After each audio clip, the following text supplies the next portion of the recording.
வினோத வாய்ஸ் நேயர்களுக்கு வணக்கம். நான் உங்கள் கிருஷ்ணவேல். இன்றைக்கி நம்ம அறிவோம் அறிவியலில் என்ன பார்க்க போகிறோம் அப்படின்னு பார்த்தோம்னா, இன்டர்நெட் வலைத்தளம் அப்படின்னு நம்ம சொல்கிறோம்ல, WWW வேர்ல்டு வைடு வெப். அந்த WWWன்னு போடுறோமே, அதுக்கு அர்த்தம் வந்து வேறு ஒன்றும் இல்லை, வேர்ல்டு வைடு வெப் அப்படின்னு தான் பேர். அது எப்படி உருவாச்சு, அது எப்படி வேலை செய்யுது, உருவானது ஒரு பக்கம் இருக்கட்டும், அது எப்படி வேலை செய்யுது, அதனால என்ன நடக்குது அப்படின்ற செய்திகளை தான் நம்ம எனக்கு தெரிஞ்ச மொழியில் நான் உங்களுக்கு விளக்க முயற்சி செய்கிறேன்.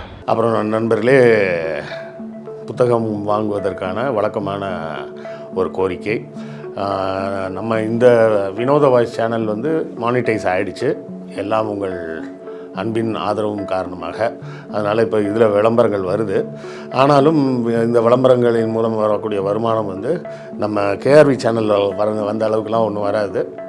அதோட கம்பேர் பண்ணால் 1/10 பங்கு வந்தாலே ஜாஸ்தின்னு வச்சிங்களேன். உங்கள் ஆதரவு தொடர்ந்து எங்களுக்கு வேண்டும். புத்தகங்கள் வாங்கினீங்கன்னா அதை கொண்டு இந்த சேனலை நடத்துவதற்கு இன்னும் கொஞ்சம் சிறப்பாக நடத்தலாம். செய்திகளையும் இன்னும் அழகாக சேகரித்து கொடுக்கலாம். ஸோ இல்லை சார், பணம்லாம் கேட்காதீங்க சார். நம்ம பணம்லாம் கேட்குறது கிடையாது. நம்ம கேட்குறது என்ன கேட்போம், புத்தகங்கள் வாங்கி அதன் மூலமாக வருவாயை வைத்து நடத்துகிறோன்னு தான் சொல்கிறோம். இல்லை சார், புக்கெல்லாம் வாங்குறதுக்கெல்லாம் இப்போதைக்கு முடியாது சார், படிக்கிறதுக்கே எனக்கு நேரம் இல்லை சார் அப்படி இப்படின்னு நிறைய பேர் சொல்லலாம். வெளிநாடு வாழ் மக்கள் வந்து நீங்கள் புத்தகங்கள் வாங்கணும்னா முடிஞ்ச நேரம் வாங்கினாலும் வாங்குங்க. இல்லை வேண்டாம் அப்படின்னா அமேசான்லேருந்து கிண்டில் வெர்ஷனே நீங்கள் எடுத்து படிச்சுக்கலாம். பாபர் நாமா வர உள்ள எல்லா புத்தகங்களும் அமேசான் கிண்டிலில் கூட இருக்குது. இது எல்லாம் எதுவுமே முடியாதுன்னா கூட இந்த வீடியோக்களை ஷேர் பண்ணுங்கள். ஷேர் பண்ணாலே அதுவும் ஒரு வகையால் ஆதரவு தான். லைக் போடுங்க, கமெண்ட் போடுங்க, எல்லாமே ஆதரவு தான். ஸோ ஏதாவது ஒரு வகையில் எங்கள் சேனலுக்கு தொடர்ந்து உங்கள் ஆதரவை கொடுத்து கொண்டே இருங்க. இந்த இன்டர்நெட் என்பது எப்படி உருவாகுது அப்படின்னு பார்த்தீங்கன்னா, 2ஆம் உலகப் போருக்கு பிறகு கம்ப்யூட்டர் அப்படின்ற விஷயத்தை கண்டுபிடிப்பதற்கான வேலைகள்லாம் நடக்குது. அப்போ அந்த காலத்தில் பார்த்தீங்கன்னா, 2ஆம் உலக யுத்தத்தில் ஹிட்லர் வந்து ஒரு மிஷின் இருந்தது. அந்த மிஷினுக்கு பேர் எனிக்மா அப்படின்னு நினைக்கிறேன். தப்பாக சொல்லியிருந்தா கொஞ்சம் கரெக்ஷன் பண்ணுங்கள். எனிக்மா அப்படின்னு நினைக்கிறேன். அந்த மிஷினை வச்சு என்ன பண்ணுறதுன்னா, தந்தியில் அனுப்ப வேண்டிய செய்தியை என்கோட் பண்ணி அனுப்புறது. அதாவது கோ டு கேகே நகர் அப்படின்னு நம்ம அடித்தோம்னு வைங்களேன், அதப்போ GOTOKKNAGAR அப்படின்னு வரும். இதை வந்து அந்த எனிக்மா மிஷினில் உள்ளே கொடுத்துட்டீங்கன்னு வச்சுக்கிங்க, அது அந்த எழுத்துக்களெல்லாம் கலைச்சி போட்டுருன்னா ஜிக்கு பதிலாக வேறு ஏதோ ஒரு எழுத்து, அப்படி ஒரு 2 லேயர் 3 லேயரில் அதை மாற்றி கலைச்சி போட்டு மெசேஜ் மாற்றிடும். அதை தந்தியில் அனுப்புவாங்க. தந்தியில் அனுப்பும்போது என்ன ஒரு விஷயம் அப்படின்னு பார்த்தீங்கன்னா, எல்லா இடத்துலையுமே ரிசீவ் பண்ண முடியும். இப்போ நான் இங்கேருந்து ஒரு தந்தி மிஷினில் ஒரு மெசேஜ் அனுப்புகிறேன்னு வச்சிங்களேன், நீங்கள் இன்னொரு தந்தி மிஷின் வச்சுருந்தீங்கன்னா அந்த செய்தியை நீங்களும் ரிசீவ் பண்ண முடியும். அப்போ என்ன ஆகுது, நீங்கள் வந்து ஜெர்மனிலேருந்து ஒரு மெசேஜ் அனுப்புகிறாங்கன்னா ஃப்ரான்ஸில் அவங்க படை இருக்கும். அப்போ அந்த மெசேஜ் அனுப்புகிறாங்கன்னா என்ன ஆகும், அந்த மெசேஜ் போய் சேரும்போது யார் வேணாலும் அதை ரிசீவ் பண்ண முடியுன்றதுனால ரிசீவ் பண்ணி அது என்ன மெசேஜ்னு கண்டுபிடிச்சிட முடியும். அப்போ முன்னேற்பாடாக இருக்க முடியும். இந்த விஷயத்தெல்லாம் ஆரம்பத்தில் முதல்ல கொண்டு வந்தது யாருன்னு கேட்டிங்கன்னா, ஜூலியஸ் சீசர் கொண்டு வரும்போது எப்படி கொண்டு வருவார்னா, எழுத்துக்கு பதிலாக வேறு ஒரு எழுத்தை போடுறது. இப்போ ஏ அப்படின்னா ஏக்கு பதிலாக இசட் போடுறது, பின்னா பிக்கு பதிலாக ஒய் போடுறது, இப்படி எல்லா எழுத்துக்களையும் மாற்றி போடுறது. அது எந்த எழுத்துக்கு பதிலாக எந்த எழுத்து போட்டோன்னு சொல்லியா ஒரு தனியாக ஒரு பேப்பரில் எழுதி வச்சுப்பார். இந்த செய்தியை எழுத்துக்களை மாற்றி எழுதின செய்தியை பூரா இன்னொரு பேப்பரில் இருக்கும். இந்த செய்தி இருக்கிற பேப்பரை வந்து ஒரு நபர்கிட்ட கொடுத்து அமுச்சு விட்ருவார். அவன் தனியாக போயிடுவான். வேற ஒருத்தனை கூப்பிட்டு இந்த செய்தி எந்தெந்த எழுத்துக்கு எது மாற்று எழுத்துன்னு இருக்குது பார்த்தீங்களா, அதை இன்னொருத்தனை கொடுத்து அனுப்பிச்சி விட்ருவார். இவங்க 2 பேரும் அந்த ஒரு தளபதியை போய் சந்திக்கும்போது இந்த 2 பேப்பரையும் ஒன்றா வச்சு படிக்கும்போது தான் அது என்ன செய்தி என்ன ஆர்டர்ன்றதே புரியும். இல்லைனா ஒன்றும் புரியாது. ஏன்னா இவன் மட்டும் தனியாக எதிரிட்ட மாட்டினா கூட அதில் வந்து வெறுமனே ABCD மாற்றி எழுதியிருக்குன்னு மட்டும் தான் போட்டிருக்கும். இந்த செய்தி வாங்கி பார்த்தா இது எதுக்கு உள்ள செய்தினே தெரியாது. அப்போ ஒரே நேரத்தில் பல தூதர்கள் பல்வேறு இடங்களுக்கு போயிட்டுருப்பாங்க. யார் எங்கே போகிறாங்க, என்ன செய்தி எதுன்னு கண்டுபிடிக்க முடியாதுன்னு இந்த கிரிப்டோகிராஃபின்ற மெத்தடை ஜூலியஸ் சீசர் தான் ஃபஸ்ட்டு அறிமுகப்படுத்துகிறாரு. ஹிட்லர் காலத்தில் அதுக்காக ஒரு மெஷினே கண்டுபிடிக்கிறார். அப்போ அமெரிக்காவில் என்ன பண்ணுறாங்கன்னா, இந்த செய்திகளை பிரேக் பண்ணி படிக்கிறதுக்கு கண்டுபிடிக்கணும் அப்படின்னு சொல்லிட்டு ஒரு குழு அமைச்சு அதுக்கு உண்டான வேலைகள்லாம் செய்கிறாங்க. அவங்க கடைசியாக அந்த மிஷினை கண்டுபிடிச்சிட்டாங்க. அந்த கண்டுபிடிச்ச மிஷின் தான் வந்து கம்ப்யூட்டரின் பேசிக் மாடல். சரியா?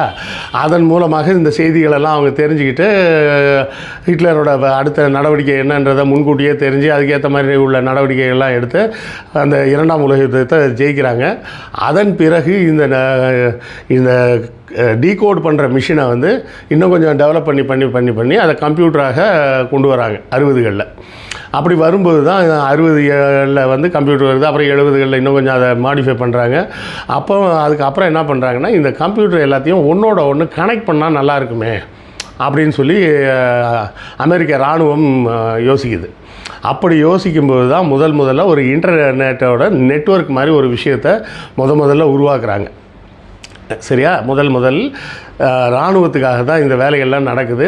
இராணுவத்தில் ஒரு இடத்துல இருக்கிற செய்தியை இன்னொரு இடத்துல இருந்து ஆக்சஸ் பண்ண முடியும் அப்படின்ற மாதிரி ஒரு விஷயங்களெல்லாம் கண்டுபிடிக்கிறாங்க.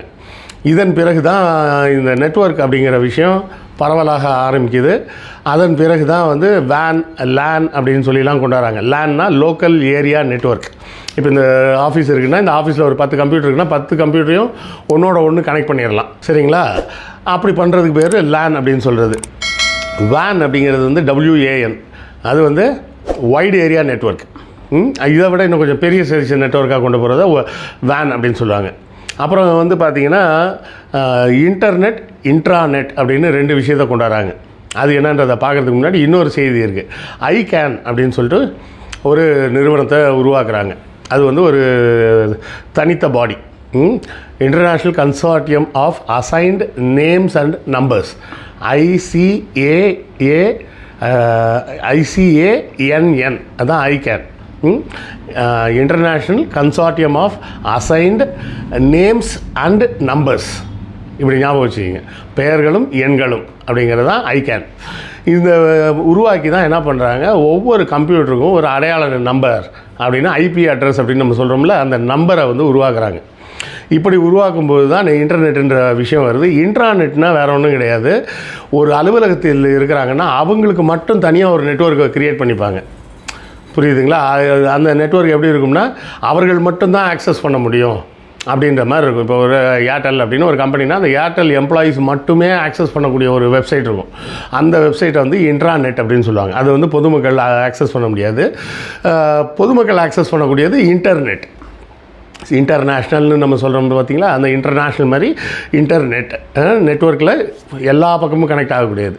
இது எப்படி வேலை செய்யுது அப்படின்னு பார்த்திங்கன்னா, அந்த அசைன்டு நேம்ஸ் அண்ட் நம்பர்ஸ்ன்னு சொன்ன பார்த்திங்களா, அந்த நேமை வந்து கொடுக்கறது யார் அப்படின்னா இந்த ICANNலேருந்து தான் உறுதிப்படுத்துகிறாங்க. அந்த நேமுக்கு பேர் வந்து DNS அப்படிம்பாங்க, டொமைன் நேம் அப்படின்னு தான் DN அப்படிங்கிறது. டொமைன் நேம்னா என்ன அர்த்தம்னா, ஒரு வெப்சைட்டுக்கு ஒரு பேர் இருக்குது பார்த்திங்களா, அதுதான் டொமைன் நேம். வேறு ஒன்றுமே புதுசெல்லாம் நீங்கள் போட்டு குழப்பிக்க வேண்டாம். அதை மெயின்டைன் பண்ணுறதுக்குன்னு ஒரு சர்வர் இருக்குது. அந்த சர்வருக்கு பேர் தான் DNSன்னு பேர், டொமைன் நேம் சர்வர். ஒரு வெப்சைட் வேலை செய்யணும் அப்படின்னு சொன்னால் ஒரு 3 சர்வர் தேவைப்படும். ஒன்று டொமைன் நேம் சர்வர், இன்னொன்று வெப் சர்வர், இன்னொன்று மெயில் சர்வர். சரிங்களா?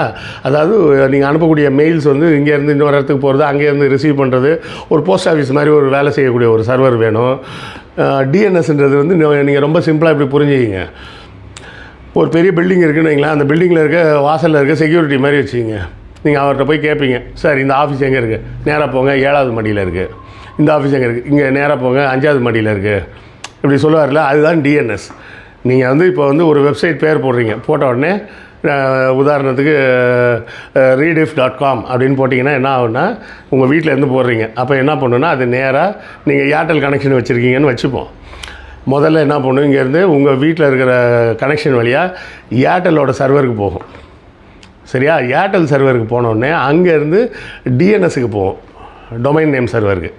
அந்த டொமைன் நேம் சர்வர் என்ன சொல்லும், நீங்கள் கேட்ட அந்த வெப்சைட் வந்து எந்த சர்வரில் இருக்குது, அந்த வெப் சர்வர் எங்கே இருக்குதுன்னு அங்கே கனெக்ட் பண்ணும். புரியுதுங்களா? இவ்வளோ தூரம் கனெக்ஷன் ஆகணும்.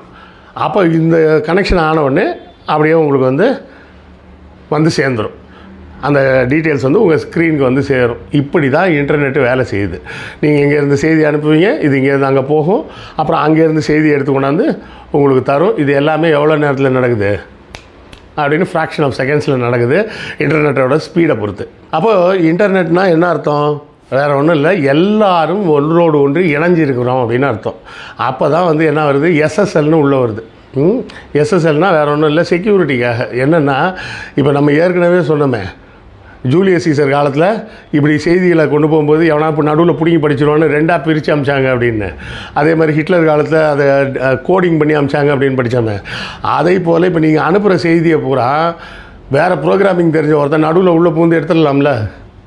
நீங்கள் உங்கள் டெபிட் கார்டு டீட்டெயிலை போடுறீங்க, அந்த டெபிட் கார்டு டீட்டெயில் உள்ளே போகும்போது ஒருத்தன் டபக்குன்னு அங்கேருந்து எடுத்து இதுதான் சாரோட கார்டு நம்பரு, இதுதான் பின் நம்பரா, ஓகே ஓகே அப்படின்னு சொல்லிட்டு அவன் பாட்டுக்கு ஹேக் பண்ணி உங்கள் அக்கௌண்ட்லேருந்து அவன் பணத்தை எடுத்துட்டான்னா அதுக்கு தான் இந்த எஸ்எஸ்எல் என்கிரிப்ஷன் அப்படிங்கிறது. நீங்கள் அந்த இதில் பேங்கிங் வெப்சைட்லலாம் பார்த்தீங்கன்னா அதிலே போட்டிருக்கும் 128 பிட் என்கிரிப்டட் டேட்டா அப்படின்னு போட்டிருக்கும். என்னென்னா அந்த நம்பர்ஸை பூரா எல்லாத்தையும் கலைச்சி போட்டு அனுப்பிச்சி விட்ருவாங்க. அது அந்த சர்வருக்கு போனதுக்கப்புறம் தான் அது மறுபடியும் ஒன்றா சேர்த்து ஒரிஜினல் டீட்டெயிலாக போய் சேரும். இப்படியாக அந்த என்கிரிப்ஷன் அப்படிங்கிற ஒரு விஷயம் இருக்கிறதுன்றது நம்ம புரிஞ்சுக்கணும். ஏன்னா இந்த பேங்க்கோட சர்வர் வெப்சைட் இருக்குது பார்த்தீங்களாங்க, இந்த வெப்சைட்டில் முன்னாடி நீங்கள் இப்போ நம்பரை போடும்போது அது என்கிரிப்ட் ஆகிடும். என்கிரிப்ட் ஆகி டீட்டெயில் போயிடும். எங்கே போவோம்? அந்த வெப்சைட்டுக்கு போகும். அந்த வெப்சைட்காரனால அதை ஓப்பன் பண்ணி பார்க்க முடியாது. அந்த வெப்சைட்லேருந்து எங்கே போவோம்? உங்கள் பேங்க்குக்கு போவோம். உங்கள் பேங்க்கோட சர்வரில் இந்த என்கிரிப்ஷனை ஓப்பன் பண்ணுறதுக்குள்ளே டீட்டெயில் இருக்கும். ஏன்னா இங்கே தானே பேங்க்கோட வெப்சைட்டில் இருந்து தானே என்கிரிப்ட் ஆகுது. அப்போ அதை எப்படி ஓப்பன் பண்ணணுன்றது அங்கே தெரியும் பேங்க்கோட சர்வரில். அதனால் கேட்டது இவர் கேட்ட பணத்தை அந்த ஆளுக்கு கொடுத்துடலான்னு அவங்க அனுப்பிச்சி விட்ருவாங்க. ஸோ இந்த என்கிரிப்ஷன் இல்லாமல் நீங்கள் வெப்சைட்டில் பணம் பரிவர்த்தனை செய்யாதீங்க. எந்த வெப்சைட்டாக இருந்தாலும் மேலே பாருங்கள் ஹெச்டிடிபின்னு ஒன்று இருக்குது பார்த்தீங்களா. நீங்கள் பணம் செலுத்தும் போது அந்த பேர் வந்து HTTPSன்னு இருக்கணும். சரியா? HTTPSன்னு இல்லைன்னா அந்த வெப்சைட்டில் பணம் செலுத்தாதீங்க. செலுத்துனீங்கன்னா உங்கள் கார்டு டீட்டெயில்ஸ் எல்லாத்தையும் யாராவது சுற்றுவாங்க. நல்லா தெளிவாக புரிஞ்சுங்க. அந்த HTTPSன்னு இருந்தால் மட்டும்தான் நீங்கள் பணம் செலுத்தினா தைரியமாக செலுத்தலாம் அப்படின்ற ஒரு வெப்சைட். அந்த எஸ் இல்லாமல் வெறும் HTTP அப்படின்னு மட்டும்தான் இருக்குது அப்படின்னு சொன்னால் அது வந்து சேஃபான வெப்சைட் கிடையாது. ஸோ இந்த HTTPSை எப்போவுமே ஞாபகம் வச்சுக்கிங்க. அதுக்குள்ளே இருக்கிற டெக்னிக்காலிட்டிலாம் நமக்கு வேண்டாம். அது ஹைப்பர் டெக்ஸ்ட் ப்ரோட்டோக்கால் அது மாதிரி ஏதோ அதுக்கு பேர்லாம் வரும். அதே மாதிரி HTMLனு ஒரு பேஜ் முடியும். அதுக்கு வந்து ஹைப்பர் டெக்ஸ்ட் மார்க்கப் லாங்குவேஜ் அப்படின்லாம் சொல்லுவாங்க. அதெல்லாம் வந்து ப்ரோக்ராமிங் பண்ணுறவங்க கற்றுக்கிட்டோம். நமக்கு அதை பற்றி தேவையில்லை. நாம் எளிமையாக புரிஞ்சுக்கிறது எப்படி புரிஞ்சுக்கிறது அப்படின்றத மட்டும் பார்த்தா போதும். ஸோ ஒரு வெப்சைட்டை பொறுத்தவரை நீங்கள் வேலை செய்யும்போது இப்படி தான் அது போய் வேலை செய்யுது. ஒரு மெயில் அனுப்பும்போது என்ன பண்ணுறீங்க? உங்கள் ஏர்டெல்லேருந்து அது போய் டிஎன்எஸ்லேருந்து கூகுளோட சர்வருக்கு போய் கூகுளோட சர்வரில் இருக்க மெயில் சர்வருக்கு போய் அந்த மெயில் சர்வர்லேருந்து நீங்கள் அனுப்புகிற இமெயில் போகுது. எல்லாமே இவ்வளோ தூரம் போய் தான் போகுது. ஆனால் எல்லாமே செகண்ட்ஸில் நடக்குது அப்படின்றதுனால நமக்கு எல்லாமே பட்டு நடக்கிற மாதிரி தெரியுது. எனக்கு தெரிஞ்ச வரை எளிமையாக உங்களுக்கு விளக்கம் சொல்லியிருக்கிறேன். இன்னும் இதில் புரியலைனாலும் ஏதாவது கேள்விகள் இருந்தால் கேளுங்க. அடுத்த காணொலியில் மீண்டும் அதை பற்றி பேசுவோம். அடுத்த காணொலியில் சந்திப்போம். நன்றி, வணக்கம்.